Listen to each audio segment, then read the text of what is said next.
जी हाँ दोस्तों, नमस्कार। स्वागत है आप सभी का डायमंड एकेडमी पर। और आज इस वीडियो में हम बात आपको बताने वाले हैं कि हमने डायमंड एकेडमी पर कंप्यूटर सीरीज भी स्टार्ट कर दी है।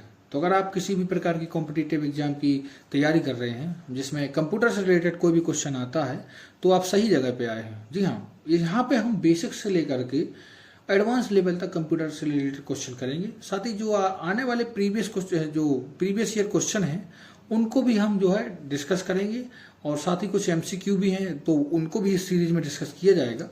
ये जो वीडियो है ये एक्चुअली हमने प्रमोशन या फिर आपको बताने के लिए बताया है, तो इसमें थोड़ा सा हम बेसिक रखेंगे। आने वाली जो मेरी वीडियो लेक्चर की सीरीज होगी उसमें हम एक एक करके आपको बेसिक से लेकर के एडवांस तक पढ़ाएंगे। तो सबसे पहले आपको क्या करना है, चैनल को सब्सक्राइब करना है और अपने दोस्तों यारों को बताना है कि जी हाँ, डायमंड एकेडमी पर आप कंप्यूटर से रिलेटेड सीरीज स्टार्ट हो चुकी है। तो जल्दी से वहाँ पर आपने स्टेटस में लगा दीजिए और वहाँ पर आपको बता देना है और शेयर कर देना है। तो चलिए शुरू करते हैं। शुरू करने से पहले हम आज का एजेंडा बता देते हैं।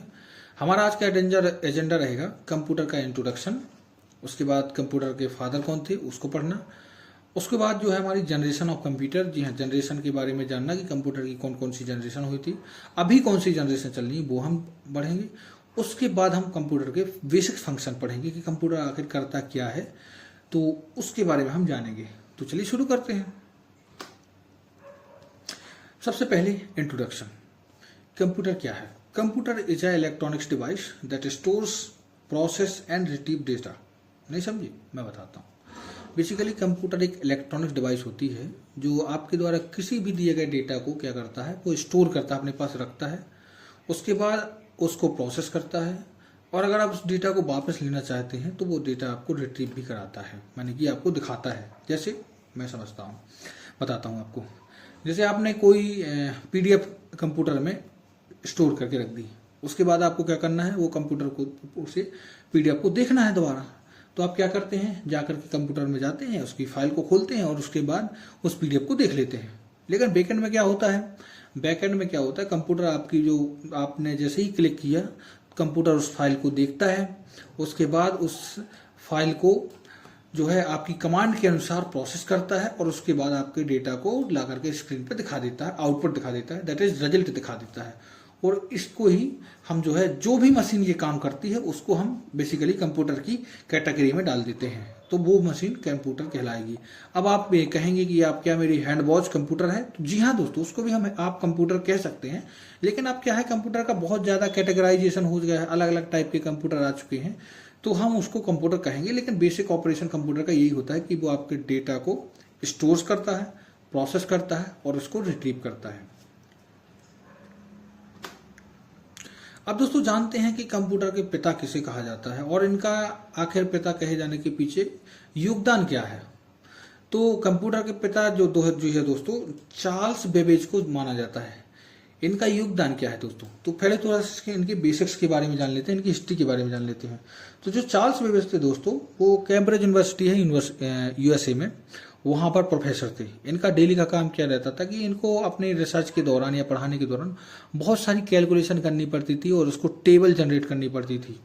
तो उसके लिए इन्होंने बहुत सारे लोगों को रख रखा था अपना काम करने के लिए। एक दिन इनके मन में आया कि यार हमको ऐसी कोई मशीन बनानी चाहिए जो ये काम हमको ऑटोमेटिक करके दे दे। तब इन्होंने रिसर्च की। उसके बाद इन्होंने 1822 में एक डिफरेंस इंजन करके एक मशीन बनाई जो क्या करता था दोस्तों, आपको टेबल्स जनरेट कर देता था। टेबल्स क्या होती हैं, जैसे 2, 4, 6 हम गिनते हैं ना, उसी को टेबल्स बोलते हैं। वो जनरेट करके देता था। जब ये जनरेट कर दिया था, ये उस समय की सबसे हाई पावर मशीन थी जो टेबल जनरेट करके दे देती थी। तो यहाँ से देखते हुए इन्होंने अपनी रिसर्च को आगे बढ़ाया और 1842 में एनालिटिकल इंजन, इसी को अपडेट करके एनालिटिकल इंजन बनाया जो बेसिक अर्थमेटिक ऑपरेशन कर देती थी। अब अर्थमेटिक ऑपरेशन क्या होती है दोस्तों, जो हिंदी मीडियम के मैं उनको बताना चाहता हूँ। जैसे आप जोड़ करते हैं, गुणा करते हैं, भाग करते हैं, ठीक है, घटाना करते हैं, इन चीज़ों को बेसिक उनको जो है ये करके दे देता था। तो इस तरह के योगदान के लिए इनको जो है फिर आगे चल के फादर ऑफ कंप्यूटर की उपाधि से नवाजा गया और इनको फादर ऑफ कंप्यूटर जाना जाता है। अब दोस्तों हम जान लेते हैं कि जनरेशन क्या होती है कंप्यूटर की, कंप्यूटर जनरेशन और अभी कौन सी जनरेशन चल रही है, और बेसिकली हम जनरेशन को कैसे कैटेगराइज करते हैं, क्या टाइप्स होते हैं, और क्या उसकी जो क्या बोलते हैं अपन उसके क्या एक्चुअली बेसिस क्या होते हैं। थोड़ा सॉरी दोस्तों, पानी पीने लगा था। एक्चुअली क्या कौन से बेसिस होते हैं जिसके हिसाब से आप कंप्यूटर को जो है कैटेगराइज करते हैं कि ये हमारा फर्स्ट जनरेशन कंप्यूटर है, सेकंड जनरेशन कंप्यूटर है। तो दोस्तों बेसिकली हुआ क्या था कि जो हमारे फर्स्ट जनरेशन कंप्यूटर थे उनमें जो है कैलकुलेशन करने के लिए वैक्यूम ट्यूब का यूज करना पड़ता था। अब वैक्यूम ट्यूब का साइज दोस्तों बहुत बड़ा होता था। इस तरीके से जब ये साइज इनका वैक्यूम ट्यूब का बड़ा था तो कंप्यूटर भी बहुत बड़े बनने लगे, और उस समय जो है एक कंप्यूटर का साइज होता था एक रूम के बराबर होता था, जिस कारण से इनको बहुत ज़्यादा हीट जनरेट होती थी और इनको जो है मेंटेन करने के लिए हमको लगातार कूलिंग करना पड़ता था, और ये बहुत ज़्यादा वैक्यूम ट्यूब खराब भी होते थे तो हमको एक लगातार मेंटेनेंस भी करना पड़ता था। इन सबको देखते हुए दोस्तों सेकेंड जनरेशन कंप्यूटर आए, और सेकंड जनरेशन जो है 1956 से लेकर के 1963 तक माने जाते हैं। और यहाँ पर जो है हमने वैक्यूम ट्यूब की जगह ट्रांजिस्टर का यूज करना स्टार्ट कर दिया था। जी हाँ, ट्रांजिस्टर जो है इससे वैक्यूम ट्यूब से ज़्यादा फास्ट कैलकुलेशन करने लगी, और इनका थोड़ा सा कंप्यूटर का जो है साइज जो है रूम से छोटा होकर के टेबल पे आ गया, टेबल बराबर हो गए, ठीक है। लेकिन फिर भी इनकी भी अपनी एक लिमिट थी, तो उसको देखते हुए हमारे आए third generation computer. Third generation computer में हमने जो है ट्रांजिस्टर की जगह इंटीग्रेटेड सर्किट, जिसे आप शॉर्ट फॉर्म में आईसी आजकल बोल देते हो, आईसी का यूज करना स्टार्ट कर दिया। और ये कब का किया था दोस्तों, तो हमने 1964 से लेकर के 1971, और यहाँ जब कंप्यूटर में हमने जो है मशीन लैंग्वेज की जगह असेंबली लैंग्वेज और फिर हाई लेवल लैंग्वेज तक आ गए थे हम यूज करना, और यहाँ पे हमने मॉनिटर यूज करना, कीबोर्ड यूज करना भी स्टार्ट कर दिया था। तो इस टाइप के जो कंप्यूटर थे उसको हमने कहा कि ये थर्ड जनरेशन कंप्यूटर कहलाएंगे। उसके बाद हमारे आते हैं फोर्थ जनरेशन कंप्यूटर। 1972 से लेकर के 2010 तक के जो कंप्यूटर हैं उसको हम जो है फोर्थ जनरेशन कंप्यूटर कहते हैं, क्योंकि हमने यहाँ पे जो है प्रोसेसर के लेवल पे हमने बहुत ज़्यादा जो है रिसर्च करके उसको बहुत ज़्यादा माइक्रो लेवल पे ले आए थे और माइक्रो कंप्यूटर प्रोसेसर का यूज करने लगे थे। यहाँ पे जो दोस्तों अल्ट्रा लार्ज स्केल इंटीग्रेशन कर दिया था हमने इसमें। यहाँ पे जो ट्रांजिस्टर है ना, जो यहाँ पे कैलकुलेशन करते हैं, उसको बहुत ज़्यादा अल्ट्रा लार्ज स्केल पे इंटीग्रेट कर दिया था। जो हमारी आईसी है उसको हमने, माफ करना ट्रांजिस्टर बोल गया था, उसको आप आईसी समझना। आईसी को जो हमने बहुत ज़्यादा इंटीग्रेट कर दिया था, उस कारण से जो हमारे प्रोसेसर बने वो छोटे भी हो गए थे और वो उनकी प्रोसेसिंग पावर जो है बहुत ही ज़्यादा बढ़ गई थी, कई टाइम बढ़ गई थी फोर्थ जनरेशन कंप्यूटर में, ठीक है। तो इस प्रकार के जो कंप्यूटर थे हमने उनको फोर्थ जनरेशन कहा। इसी प्रकार जो हमारा फिफ्थ जनरेशन कंप्यूटर है वो 2010 के बाद आए थे, और उसमें जो है हमने आर्टिफिशियल इंटेलिजेंस का यूज करना स्टार्ट कर दिया था। तो अब इसके बाद हम दोस्तों कंप्यूटर के बेसिक फंक्शन पढ़ लेते हैं। जैसा मैं आपको ऑलरेडी बता चुका हूं कि इनमें जो होता है इनपुट, प्रोसेस, आउटपुट, स्टोरेज। अब ये क्या होते हैं इसको थोड़ा सा हम ज़्यादा डिटेल में पढ़ते हैं। बेसिकली होता क्या है कि जो आप किसी भी कंप्यूटर से कुछ चीज़ भी टाइप करते हैं तो वो, जैसे आप कोई टाइप करते हैं चीज़, तो वो एज अ कमांड ली जाती है कंप्यूटर में। कंप्यूटर क्या करता है, उसको पहले मशीन लैंग्वेज में चेंज करता है। मशीन लैंग्वेज में करने के बाद, मशीन लैंग्वेज क्या होती है, 0 और 1 के फॉर्म में उसको चेंज करता है जिसको वो कंप्यूटर समझ सकता है, और उसके बाद उस चीज़ को जो है प्रोसेस किया जाता है आपकी कमांड को। फिर उसके कमांड को प्रोसेस करने के बाद आपका जो डिजायर रिजल्ट है उसको दिया जाता है। जैसे आप कोई पीडीएफ खोलना चाह रहे हैं तो पीडीएफ खोलने के लिए आप क्या करेंगे, ओपन करेंगे, उसके बाद जो है रिजल्ट आएगा, आपको पीडीएफ खुल जाएगी और उसको कहलाएंगे कि वो आउटपुट आ गया मॉनिटर पे, ठीक है। उसके बाद आप स्टोर भी करवा सकते हैं कंप्यूटर में, ये भी कंप्यूटर का फंक्शन है। जैसे आपको कहते हैं कि कोई फाइल आपको लॉन्ग टर्म के लिए रखनी है तो आप स्टोर करा दीजिए। अब इसको हम थोड़ा सा बीच अलग अलग समझ लेते हैं। एंटरिंग डेटा, इनपुट आप पढ़ लेते हैं।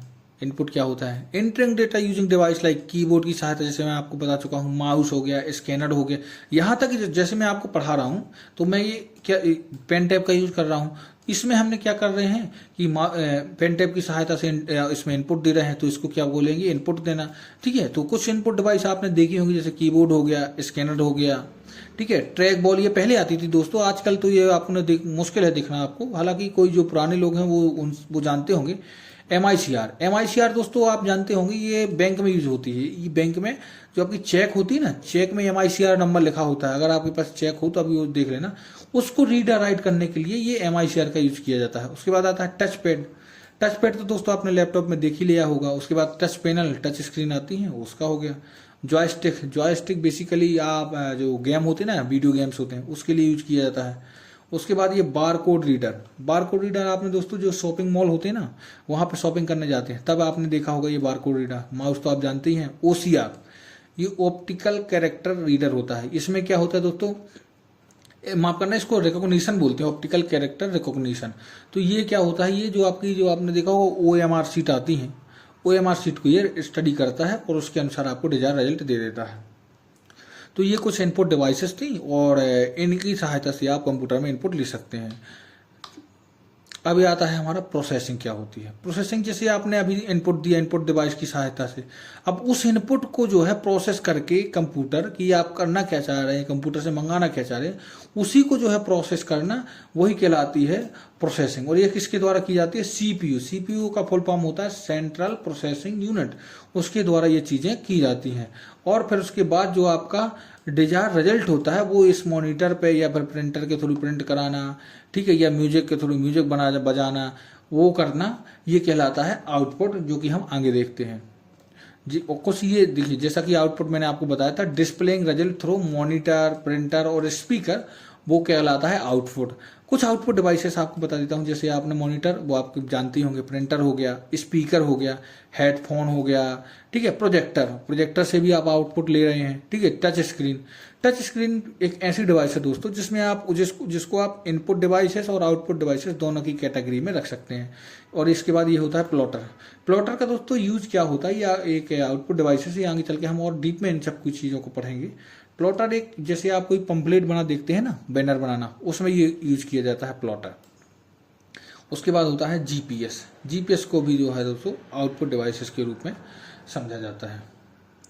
अब दोस्तों हम समझते हैं स्टोरेज, ये भी कंप्यूटर का एक काम होता है। स्टोरेज बेसिकली क्या होता है, सेविंग डेटा को सेव करना कंप्यूटर में, चाहे वो परमानेंटली हो या फिर रेंडमली, ठीक है। तो स्टोरेज भी दो प्रकार की होती हैं, एक होता है परमानेंटली सेव करना और एक होता है रेंडमली का मतलब होता है कि टेम्परेरी सेव करना है, यानी कि कुछ समय के लिए हमारा डेटा को सेव करना है, जो कि रैम द्वारा किया जाता है। जब आप किसी चीज़ को कमांड देते हो, जैसे आप करना कोई चीज़, आप जैसे वीडियो गेम खेलते हो, तो वीडियो गेम खेलने में क्या होता है कि लगातार जो है मेमोरी से उसको आउटपुट चाहिए होता है, तो वो क्या करता है कि कुछ समय के लिए रैम में जो है चीज़ें परोस दी जाती हैं या सेव कर ली जाती हैं। जैसे आप, रैम का मतलब होता है कि ये, जैसे आप कंप्यूटर में आपकी बहुत सारी चीज़ें रखी हैं मेमोरी में, ठीक है।